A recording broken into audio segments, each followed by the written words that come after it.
So that was the Amazon strategy. Now I will try to take an example of two different startup or businesses just to differentiate that how they are very different from each other in terms of their customer segment or business model or entry barrier, value proposition, and product complexity.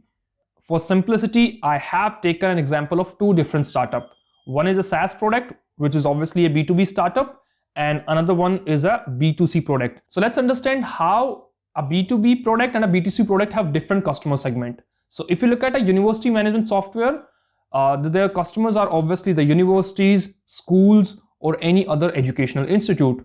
Obviously, for an e-commerce company, the customer segment would be 18 to 35 years of age.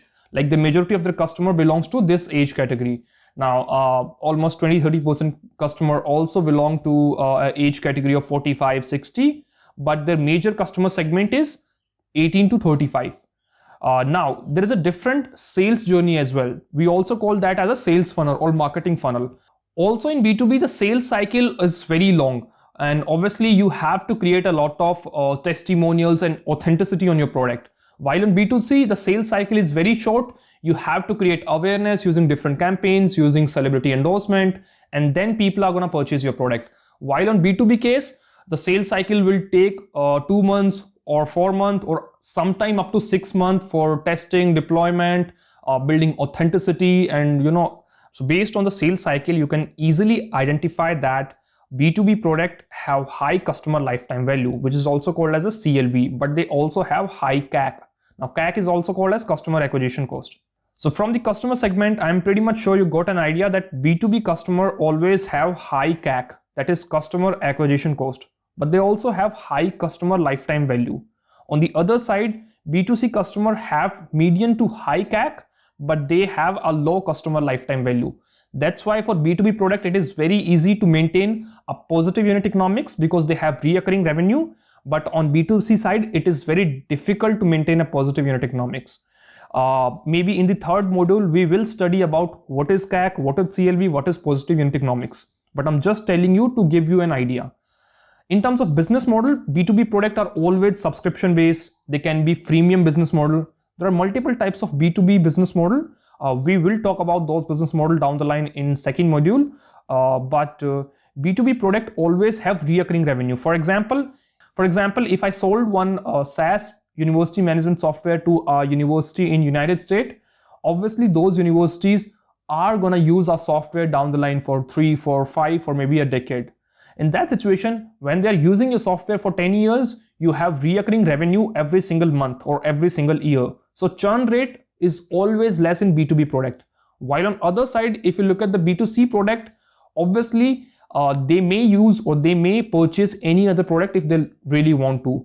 If they are getting more discounts, more better product, better quality of the product, then they can easily switch. So in terms of business model, B2B always follows subscription freemium. On the other side, B2C follows a margin on a sales, which simply means that either they work as an aggregator or marketplace, and they always try to get a small margin from the complete transactions. If you look at the product complexity, obviously B2B products are very complex to build. So if you want to build a university management software or a ERP or any XYZ product for other businesses, you have to put a lot of effort to build that product. Because no matter how small or big problem you are solving, for B2B product, your product have to be world class. Otherwise, other businesses are not going to purchase your product. But for B2C, it's very easy to build a product. For example, if you really want to start an e-commerce company, you can use tools like Shopify, WooCommerce, which is a WordPress plugin for a shopping website. And you can also use Magento. And there are so many other tools which are available on the internet.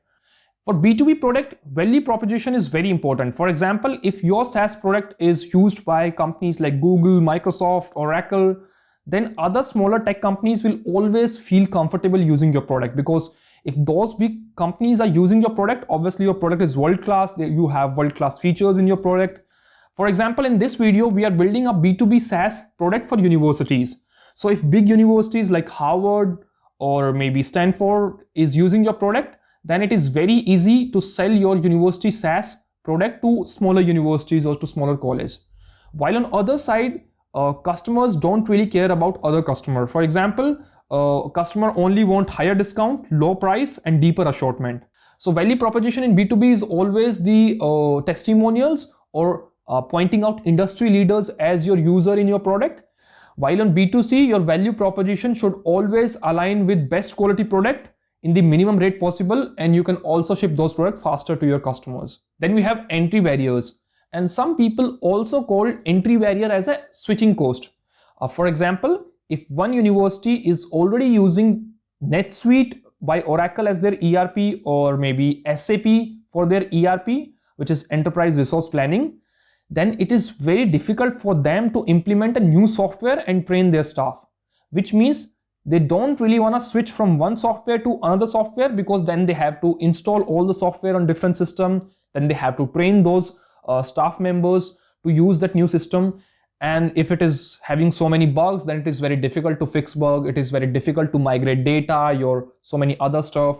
That's why B2B companies will always fear switching to a new product. So entry barriers are always very high. While on other side, if a B2C customer or an e-commerce company is giving higher discount, better product, deeper assortment, then people can simply switch from one e-commerce platform to other e-commerce platform. For example, tomorrow if Amazon will give more discount than eBay, then people are gonna purchase from Amazon. That's a very simple, vague example, but yeah. So that's all about this video. I'm pretty much sure that you got a good idea that how a B2B product is very different from a B2C product. Now that can be because of their customer segment or business model or product complexity or maybe value proposition, or it can be an entry barrier. Some people also call this as a switching cost.